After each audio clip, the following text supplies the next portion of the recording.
RP Singh ji, लेकिन विपक्षी दल तो आपके ऊपर भी सवाल खड़े कर रहे हैं ना कि जिनके खिलाफ आप लगातार भ्रष्टाचार के मुद्दे उठाते रहते थे, अब आप उन्हीं को साथ में ले रहे हैं। और यही ओम प्रकाश राजभर कल तक आपके बड़े नेताओं के खिलाफ बोलते थे, आप उनके साथ क्या चुनाव के लिए सिर्फ गठबंधन कर रहे हैं? सवाल तो आपके ऊपर भी उठ रहे हैं इस गठबंधन की पॉलिटिक्स को लेकर। मैं दो प्रश्न आपके, दोनों प्रश्नों के अलग अलग उत्तर। जिनके खिलाफ मुकदमे चल रहे हैं, किसी एक का मुकदमा भी बंद होने वाला नहीं है, और किसी विपक्ष के नेताओं को जो आपके पैनल में बैठे हैं इनको दिक्कत हो रही हो तो ये अच्छे से अच्छा वकील हायर करें, उसकी फीस मैं दूंगा और उनके खिलाफ मुकदमे चलाएं, जो होगा होगा। परंतु हम कोई मुकदमे बंद नहीं करें, वो ठीक है, जब उनको सजा हो जाएगी तो बाहर होंगे। लालू यादव नहीं है उनमें से कि इनको सजा, जो सजा याफ्ता मुलजिम हो उसमें से। यहाँ ऐसे नहीं है जो बेल पे बाहर हो, यहाँ ऐसे नहीं है जो जेल के अंदर हो। जब तक वो लोकतांत्रिक प्रक्रिया के अंदर है, हाँ, यहां तक आप कह रहे हैं कि जो लोग हमको कल तक बुरा भला कहते थे, भैया राजनीति है, कल तक वो कहते थे, आज वो कह रहे हैं कि हमें मोदी जी की पॉलिसीज पसंद है, हम मोदी जी की नीतियों के अनुसार हम काम करेंगे, हमें मोदी की नीति अच्छी लगती है और उनके अनुसार हमको लगता है देश आगे जा सकता है, तो उसमें क्या बुराई है? चलिए आरपी सिंह जी, कम से कम आप ये स्वीकार कर रहे हैं कि ये राजनीति है। मैं चलता हूं जेडीयू के प्रवक्ता अभिषेक झा के पास। अभिषेक झा जी, पटना में जब बैठक हुई विपक्षी दलों की, इस बैठक के बाद एनसीपी में टूट हो गई। अब बेंगलुरु के बाद क्या होगा? सब सही है, सब सलामत है, सब ठीक है? बहुत तीव्र गति से विपक्षी एकजुटता की जो मुहिम है वो आगे बढ़ रही है।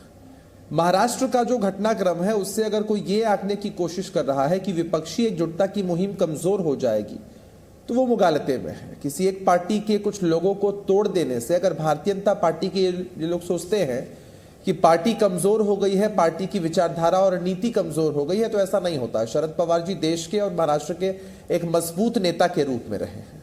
और सबसे पहले तो जिस तरह से कांग्रेस पार्टी ने जो काला अध्यादेश लाया केंद्र की सरकार ने, सुप्रीम कोर्ट को भी ओवररूल करते हुए उसके समर्थन में, या यूं कह लीजिए कि उस अध्यादेश के खिलाफत में हर एक जो राजनीतिक दलों ने समर्थन दिया था आम आदमी पार्टी को इस पूरे मुद्दे पर, कांग्रेस पार्टी ने अपना स्टैंड स्पष्ट किया है, काफी स्वागत योग्य है। इसको लेकर भारतीय जनता पार्टी के लोग बहुत खुश हो रहे थे कि विपक्ष की सभी पार्टियों के बीच टूट है, लेकिन कांग्रेस पार्टी ने बड़ी मजबूती के साथ संघीय ढांचा कैसे सुरक्षित रह सके और कैसे देश आगे बढ़ सके लोकतांत्रिक तरीकों से, इसलिए कांग्रेस पार्टी ने ये जो स्टैंड लिया है बेहद स्वागत योग्य है। और इससे करारा तमाचा पूरे एनडीए के कुनबे पर, पूरे भारतीय जनता पार्टी पर लगा है। और भारतीय जनता पार्टी के लोग कुछ जर्जर लोगों का मर्जर अपने साथ करवाकर सोच रहे हैं कि उनकी राजनीतिक इमारत बड़ी मजबूत हो जाएगी, लेकिन ऐसा नहीं होने वाला है।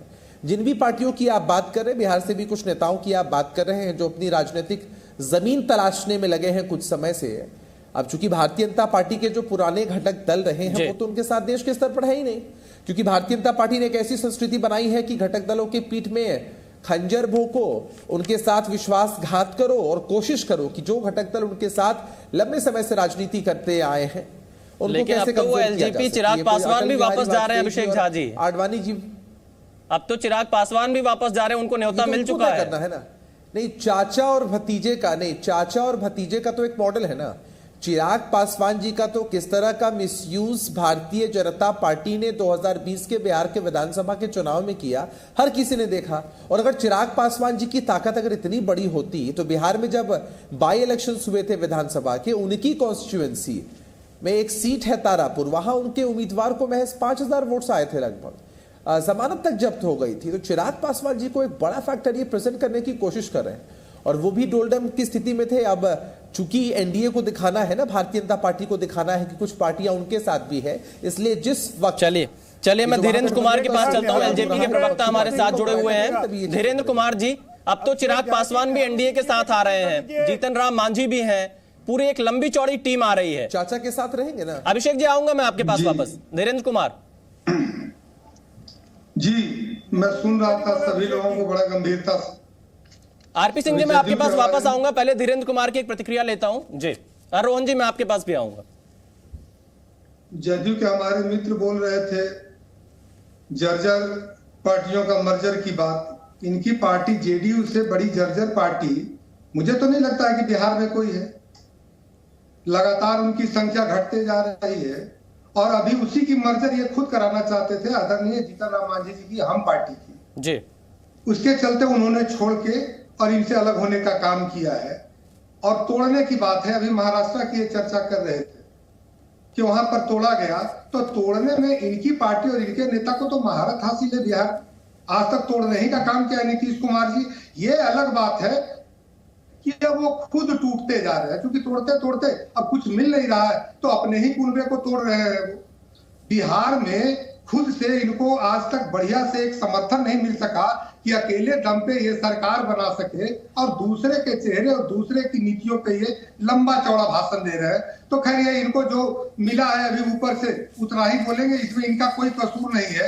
इनके नेता अब इस लायक, हम तो इनको सैल्यूट करते हैं कि बेचारे इतना डिफेंड करना पड़ रहा है। समाजवादी पार्टी को भी मैं सुन रहा था जी, इनकी पार्टी क्या किस चीज के लिए जानी जाती थी उत्तर प्रदेश में? गुंडों को समर्थन करने के लिए। तो ये आप किसी को सिखा रहे हैं कि क्या मर्यादा होता है और क्या नहीं होता है। उत्तर प्रदेश में क्या क्या हुआ पूरा हिंदुस्तान ने देखा है। और ये आप बात कर रहे हैं कि विपक्ष में चेहरा कौन, ये सही बात है कि विपक्ष का चेहरा आज कौन है ना। एक तरफ मोदी जी है भाई, मोदी जी ने गुजरात मॉडल करके पूरे देश को बताया, आज इनके डंके पूरे विश्व में बज रहे हैं। दूसरे तरफ राहुल गांधी जी को ये लेकर चल रहे हैं। राहुल गांधी जी के पास क्या अनुभव है? या तो सोनिया जी वेल पर है, खुद राहुल जी वेल पर है।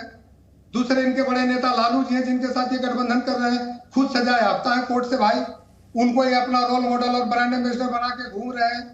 15 साल का शासन जो रहा है लालू जी का ना, प्यार से उसी को लोग जंगल राज के रूप में जानते हैं।